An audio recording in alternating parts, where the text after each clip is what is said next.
আসসালামু আলাইকুম everyone, welcome back to Ishan's mom happiness channel. আজ আমি ডুমুর আলু দিয়ে মাছের একটা তরকারি করব। ডুমুর হচ্ছে ভীষণ উপকারী একটা ফল। ডুমুরে আছে প্রচুর পরিমাণে ম্যাগনেসিয়াম, পটাশিয়াম, ফসফরাস আর প্রচুর পরিমাণে আয়রন আছে, যেটা আমাদের শরীরের জন্য ভীষণ উপকার। ডুমুর উচ্চ রক্তচাপ নিয়ন্ত্রণ করে, সুগারকে নিয়ন্ত্রণ করে। তো যারা ডুমুর ফলটা খান না, তারা এই গুণাগুণের কথা মাথায় রেখে অবশ্যই একদিন ট্রাই করতে পারেন। এখানে শ্বশুরমশাই বেশ কিছুটা ডুমুর নিয়ে এসছে, তো অতগুলো আমি রান্না করিনি একদিনে। ফ্রিজের মধ্যে হাফ রেখেছি আর হাফ এইভাবে খুব ভালোভাবে কেটে নিয়েছি। যেগুলোতে দানা হয়নি সেগুলো আমি এইভাবে দুটো করে টুকরো করে নিয়েছি, আর যেগুলো ভিতরে দানা ছিল সেগুলো আমি এইভাবে করে সাইড থেকে কেটে কেটে নিয়েছি। আজ আর ডুমুর কাটাটা দেখালাম না, সবাই ডুমুর কাটা জানেন। তবুও যারা জানেন না, আমার চ্যানেলে ডুমুর কাটার পদ্ধতি সহ ডুমুরের রেসিপি আছে, আমি এন্ড স্ক্রিনে দিয়ে দেবো, আপনারা ক্লিক করে দেখে নিতে পারবেন। আজকে মাছ দিয়ে বানাবো ডুমুরটা। তো এখানে এগুলো হচ্ছে রুই মাছ, একদম দেশি রুই যেটা।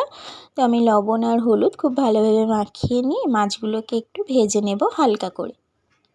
সরিষার তেলে রান্নাটা করব। কড়াই খুব ভালোভাবে গরম হয়ে গেলে তারপর আমি তেলটা দেব, আর তেলটাকেও খুব ভালোভাবে গরম করে নিতে হবে, না হলে মাছগুলো কড়াইয়ের মধ্যে আটকে আটকে যেতে পারে।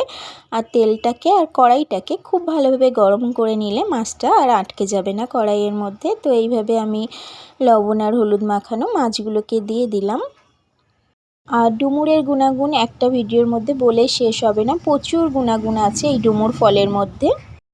আর ডুমুরটা কাটতে অনেকটা সময় লাগে। আমি আগের দিন রাতে কেটে এইভাবে করে সারা রাত ভিজিয়ে রেখেছিলাম। আপনারা সঙ্গে সঙ্গে কেটে সঙ্গে সঙ্গে রান্না করে নিতে পারেন, তবে কাটতে একটু সময় লাগে।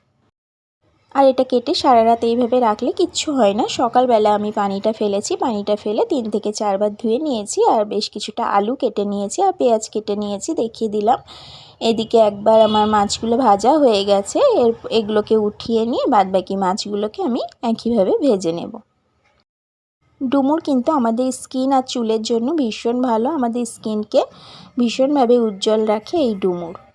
মাছ ভাজার পর অনেকটা তেল বেশি হয়ে গেছে, তো আমি 1 কাপ মতো তেল উঠিয়ে রাখবো, কারণ অতটা তেলে আমি রান্না করব না। 1 কাপ তেল উঠিয়ে নিয়ে এই যে বাদবাকি এখানে 3 থেকে 4 টিস্পুন হবে এখানে তেল। আমি তেলের মধ্যে রান্নাটা করছি। তো তেলের মধ্যে আগে থেকে কেটে রাখা পেঁয়াজগুলোকে দিয়ে দিলাম, তারপর কেটে রাখা আলুগুলোকেও দিয়ে দিলাম। আলু আর পেঁয়াজটাকে আমি একসঙ্গে ভেজে নেব।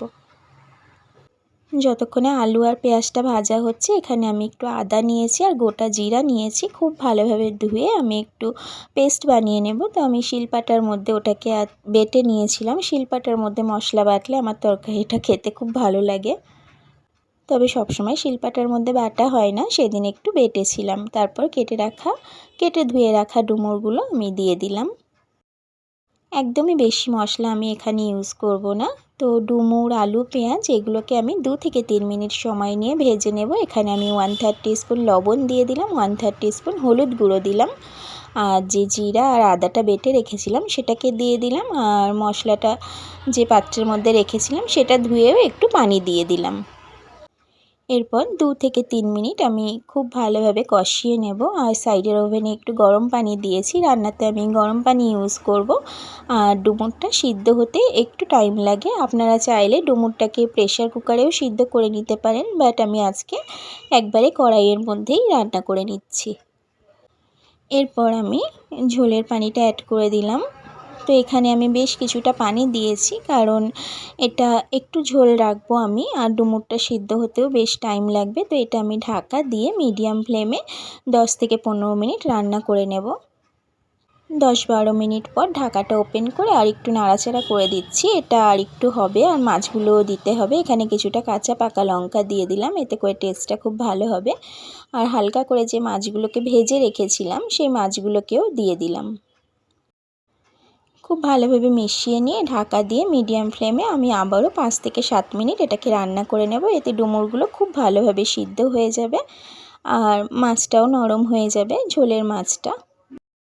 এই যে 5 মিনিট পর ঢাকাটা ওপেন করেছি, কতটা ইয়ামি লুক এসছে দেখুন। এটা গরম ভাতে জাস্ট অসাধারণ লাগে, আর ভীষণই একটা হেলদি খাবার এটা। রান্নাটা কমপ্লিট হয়ে গেছে।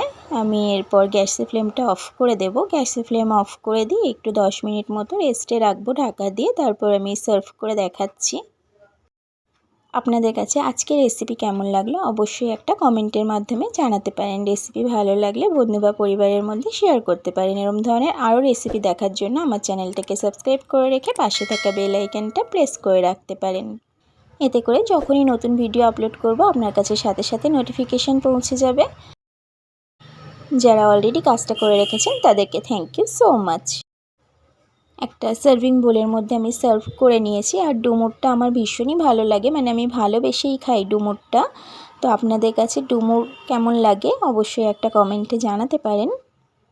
চিংড়ি মাছ দিয়ে ডুমুরের রেসিপি আমার চ্যানেলে দেওয়া আছে, আমি এন্ড স্ক্রিনে দিয়ে দেবো, ওখানে ক্লিক করে আপনারা দেখে নিতে পারবেন। আজকের মতো ভিডিও এটুকু, আবারও দেখা হবে নতুন কোনো ভিডিওতে নতুন কোনো রেসিপির সাথে। Thank you so much.